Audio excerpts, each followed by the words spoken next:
Hi everybody, welcome to the channel. Today we are looking at Battlefield 2042, and there's only two words I can put to this game: oh and dear. But before we get into the review of the game, I'll just tell you a quick background of my Battlefield past. My first game was Battlefield 1943 on the PlayStation 3. It was fun but limited to one map and very small teams. I came across Charboy and Azzy on YouTube, and they used to make funny videos on Battlefield 3 and then they moved across to Battlefield 4.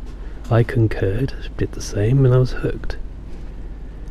Then Battlefield 1 came out and I needed a PC for this. So I built one, which was actually an AMD 4300 PC with 8GB of RAM and a 1050 Ti. However, this was soon upgraded after Assassin's Creed Syndicate wouldn't work, and then I got the 8350 by AMD. This game and BF5 played perfectly on it, and then 2042 came along and it told me I needed an upgrade. But however, I did play on this PC, and performance was not great, but it was playable. It would stutter here and there, and sometimes you'd get a black screen having zoomed in whilst in a tank or using a rifle. So from last year I was building a new PC using an AMD Ryzen 3700X with 32GB of RAM and the same Nvidia GeForce 1050 Ti. This build threw up particular issues with the motherboard, which had BIOS issues, and it actually took 4 months to finish this PC. But performance on Battlefield 2042 was fairly good, with a slight stutter here and there, but overall it was good. So how do I feel about Battlefield 2042 in general? I've had fun with it.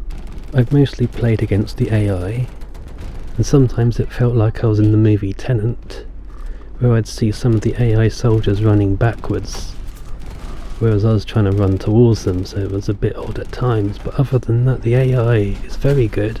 It's improved over multiple updates. I've played a few games on multiplayer, and this was very hit and miss.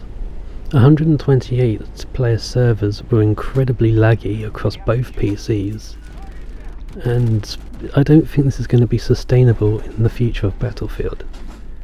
64 player servers, however, was fun as ever, but let down by the inconsistencies of the map and the design.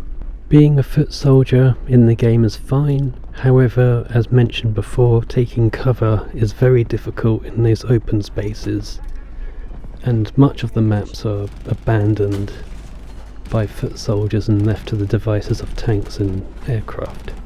And speaking of aircraft, it's not great. Flying a jet is impossible for me, and I was able to fly jets on Battlefield 4 with no problems at all. However, it feels clunky and just not very good at all, so I've avoided the jets. However, with some time I've gotten used to the helicopters, and with a bit more practice I hope to be better with those. As you've seen in my videos, I've been very consistent with using the tanks. It feels just like it would on Battlefield 4. And I'm sure it will continue to improve.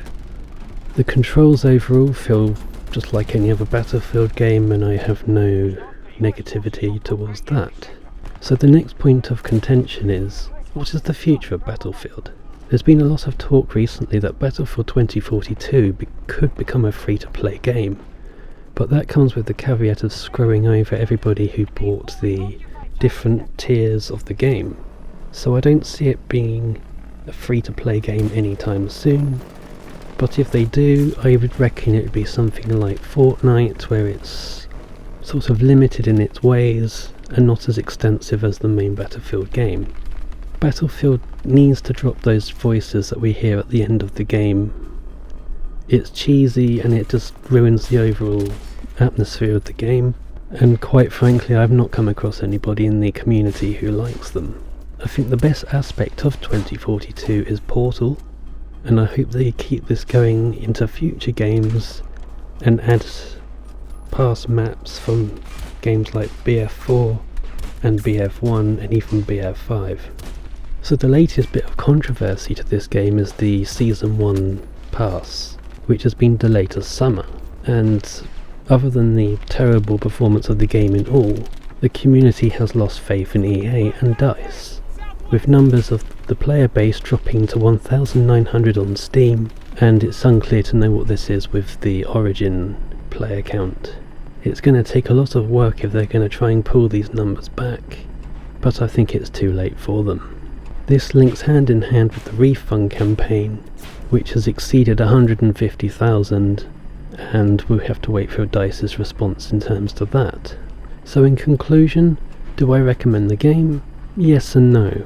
It depends how you feel about the game and whether you have any mood in wanting to play it. I've had fun playing against the AI, but I only survive about 2 games before I get bored.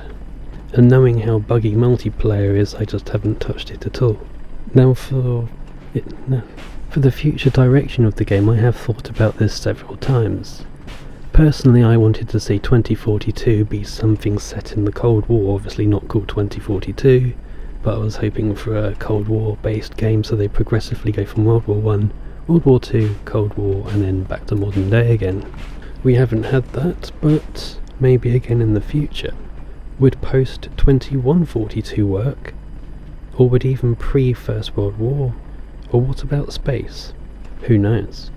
I'd like to see the return of the class system, as would much of the community.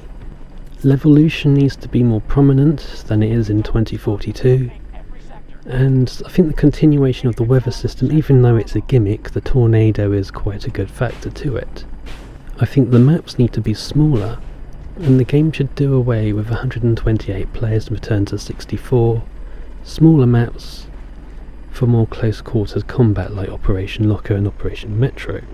So that is my small review on the game. Hope to see you in the next video. Leave a like, comment and subscribe, and take care. We can't win this one.